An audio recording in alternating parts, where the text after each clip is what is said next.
What's good, Enterprisers? Jason Ligo here again with Always Enterprise. And in this video, I want to talk to you about what an internet marketing strategy really looks like when it's simplified, but also when it's effective. All right. It doesn't have to be complicated. As you know, I'm really big on keeping things simple. And so that's what we're going to discuss today. But rather than do what I normally do, which is just kind of stand here, look at you and talk to you and give you the subject matter at hand, I'm actually going to take you behind the scenes into my Facebook online mastermind community where I go live and provide content on a regular basis. And this is a live training that I did with the members, again, to talk about what an effective internet marketing strategy looks like. So what I'm hoping is that you get a lot of value. And then, of course, if you're interested in joining, we would love to have you as part of the community. All right, pay attention. Let's talk about an effective internet marketing strategy. Let's simplify it. Let's dive right in. Let me know if you're when you're coming in.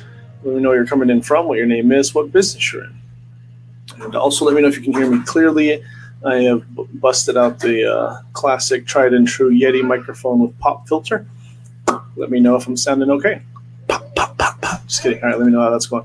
All right, let's go ahead and talk about an effective internet marketing strategy simplified. Okay, in other words, I get this a lot. Jason, help me out with an internet marketing strategy, right? I mean, what is your strategy?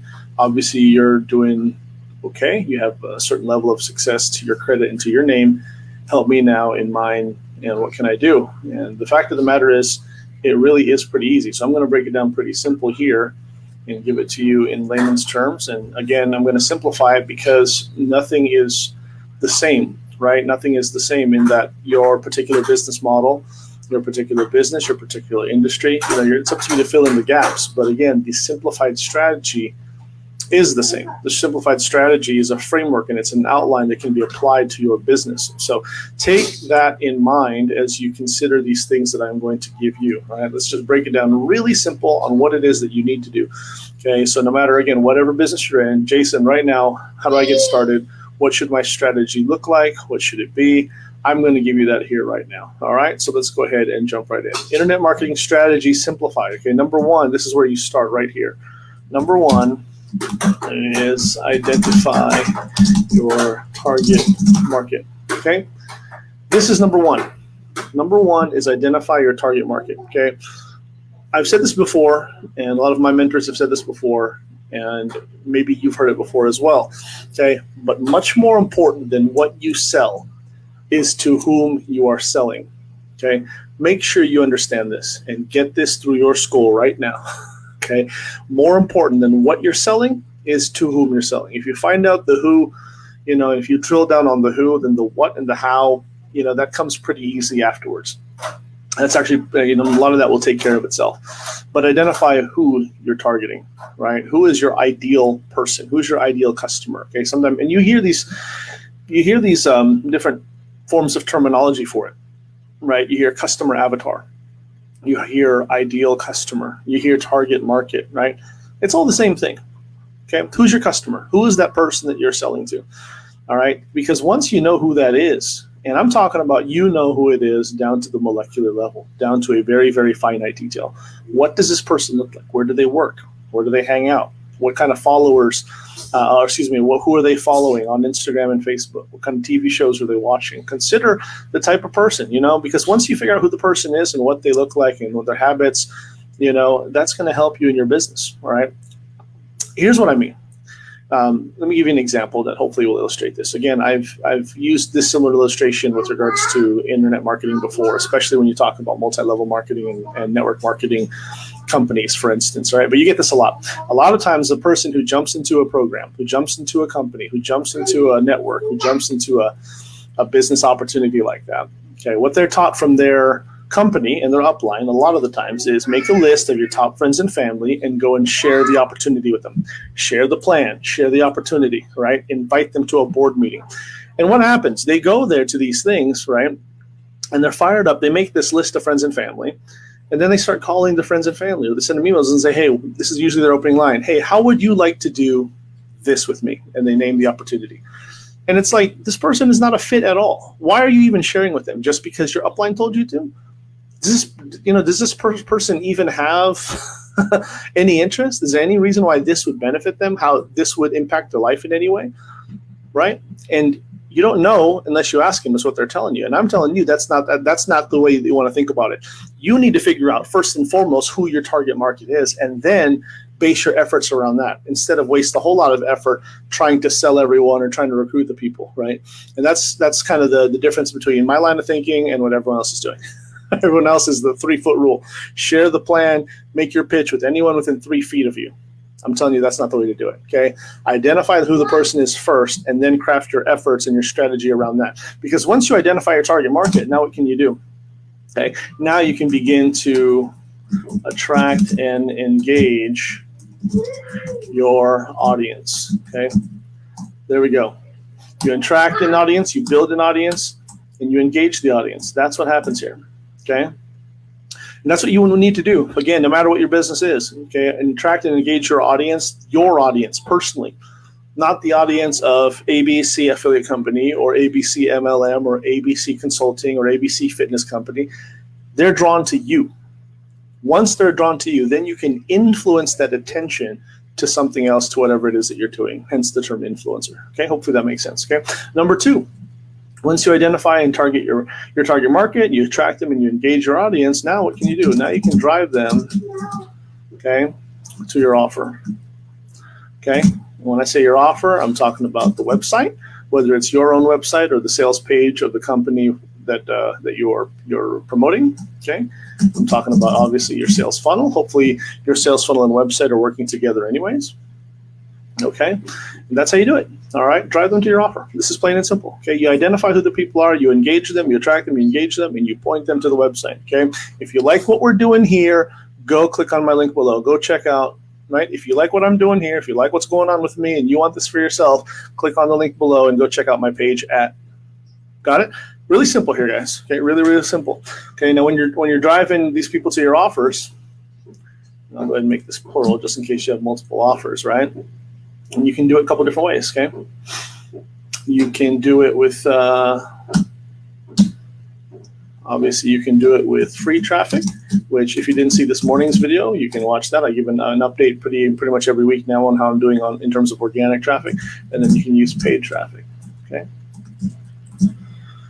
If we're talking about paid traffic, we're talking about organic methods, okay, like social media and so on. If we're talking about paid traffic, then we are talking about paid ads, right? And there's a couple different things, and I can be doing these in a future video, some of the organic methods and some of the paid traffic things, some of my favorites that I like to do, okay?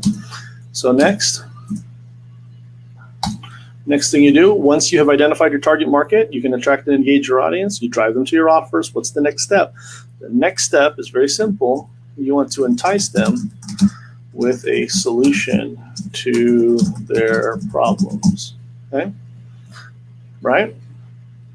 Or here, let's do this. You want to entice them. What are you going to entice them with, okay? Let's do this. Entice them with a solution to their problems. You can also entice them with a desired benefit, okay?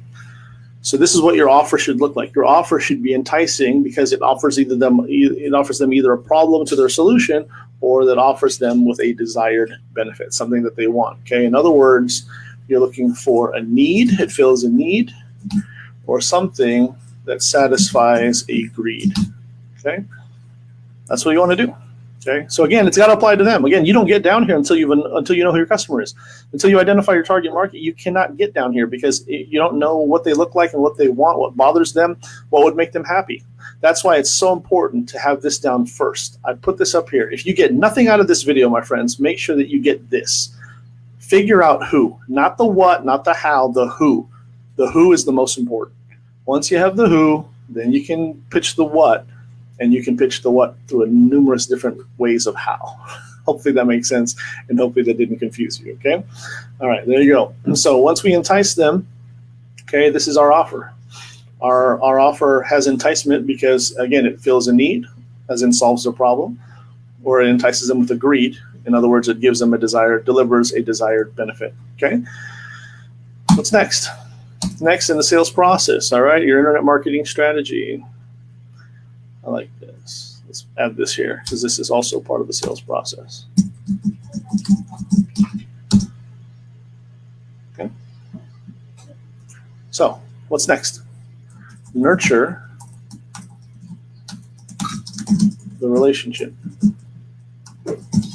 Nurture the relationship. Okay, in other words, subpoints are follow up, follow up, and follow up. Okay, do you get the point here?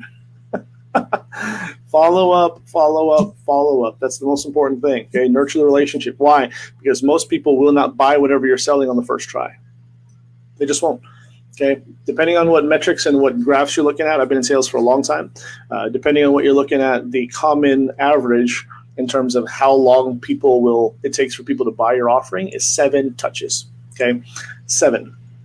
In other words, someone will see your offer, your pitch, whether it's in person, on the phone, or your website, and usually will take 7 exposures, 7 touches, 7 conversations, 7 emails, 7 contacts before they consider buying and move forward with a buying decision. That's just the way that it is. Now, if you have a dynamite offer, some great copy, and if it's just an amazing bargain, an amazing deal, amazing value, then yeah, you can get it within the first try, first call close, second try, third try.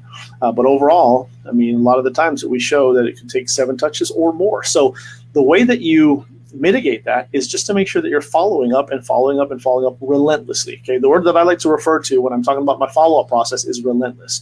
I'm talking about communications every single day. Okay, so you follow up with these people, and your follow-up are not just pitches. Again, you nurture the relationship.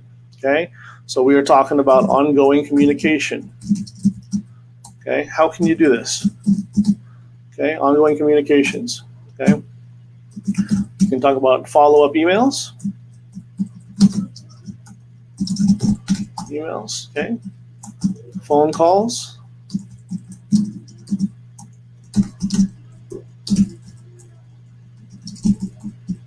Okay, or voicemails, which are great. Okay. Follow-up texts, text messages. Okay. Follow-up videos. Okay, and I'm talking about Facebook Lives, also YouTube videos. Okay, however you want to put it. Okay, there's a lot of different things that you can do to continue the ongoing communication, right? That's what the follow-up comes down to. That's how you nurture the relationship. And again, remember that not all of these are going to be pitches. That's just not the way that it works. Okay? You should not just be calling, hey, did you buy my stuff? Hey, did you buy my stuff? Drop some value in there. Drop a story. Drop an anecdote. Okay, give them a thought of concern. Let them know how you're doing. Give them a thought of what's going on in your day, and then refer them back to the offer. Okay. Number 5, persuade them to invest their time and money. And many times they're together. So we'll say and or money. Okay. Persuade them to invest their time and or money. Again, if you've got a solid offer on the internet, it probably will do that and demonstrate that and deliver that very, very efficiently without you having to do much there. But you need to understand that you have to draw the line. You do have to draw the parallels between what they're hoping to accomplish and the fact that it's going to cost them something in order to achieve that. Right? So in other words, I could just tell someone, okay, I understand that you're wanting to learn how to build a business and make some money online. Okay. And I can show you how to do that, or you can learn how to do that. But the easiest way to shortcut that process and get that delivered to you where you're not making mistakes is to pay for this information that I've got, right? Does that make sense? So in other words, in order to garner the persuasion, you're going to have to give them a reason and a parallel, draw them to the fact that it's going to cost them their time and or money. And often the times, if you can save them money and you can save them time, then it also follows that same parallel and can achieve that same efficiency and the same result. Hopefully that makes sense, right? In other words, hey, listen, you can do this. Yeah, you can do this on your own, Mr. Prospect. You can do this your own, but it's going to cost you a lot of time and a lot of money. Versus if you go ahead and take this small investment in yourself by buying this product, by buying the service, it's going to cost you a lot less money than it will if you did it yourself. It's going to cost you a lot less time and frustration than if you did it yourself. Make sense? So persuade them to invest their time and or money. And you can draw parallels that are necessary and helpful to you in order to get them to do that. All right. And then lastly is refine, rinse, and repeat. Okay. So you do this all the way through for one prospect. get some sales, and then you figure out what went wrong or what could be done better, I should say, and you make the necessary adjustments, refine it accordingly, then you rinse and repeat. You do it all over again. And every time your goal is to get better. Your goal is to do it quicker, is to do it more efficiently, is to do it more effectively, just to do it better. All right, that's the idea. Hopefully that's making sense to everybody. Let me know what kind of questions you've got. I'll save these notes just like everything else that I've put up here for you guys. If you want them, I'm going to get your hands on them. Let me know. I'm happy to send these to you. Or, of course, you could just watch the video and just follow along. But a lot of these outlines and notes, I'm happy to present them to you if you have any desire of them. So hopefully this is helpful to you. Again, really super simplified, broken down so that you can pretty much plug in whatever you're doing. And again, I don't care what you're doing, but it should fit in here. If you're doing consulting, if you're doing coaching, if you're doing MLM, if you're doing affiliate stuff, if you're doing your own products, if you're doing fitness, if you're doing supplements, okay, you can plug all of that into here and build an entire sales process or marketing strategy around it. And that'll help you get paid over time, keep you in business for a long time, and everyone will be happy. All right. Let me know if you have any questions. Drop some comments below. If you're watching this after the fact, please give me a hashtag replay. Talk to you again soon. Have a good day. All right, Enterprisers, welcome back. Hopefully you enjoyed that. Hopefully you got a lot out of it. Again, what an effective internet marketing strategy doesn't have to be complex. It really is just as simple as nailing down a few of the core basics. Hopefully you're able to determine what those are by paying attention to that training. What I'd like to do now is invite you yet again to join the community if you want to go ahead and be a part of that. It's something where I try to provide as much content as I can, but it also allows the members, you, if you join, a chance to interact with me directly. So I'll go ahead and put a link to the description below. That way you can click on it and find your way into the Facebook group. I'll also try to put an image here so that you can see it, but it's really easy to find. All you have to do is answer a few questions. We'll get you approved. We'll let you in. And then, of course, you can start interacting immediately. I hope to see you on the inside. I'll go ahead and talk to you next time, but make sure that you give me a like, a comment, a subscribe, and obviously hit the notification bell. That way you don't miss out on any more hot new content that I got coming down the pipe just for you. Jason Ligo with Always Enterprise. You know the deal. I'll talk to you later. Take care.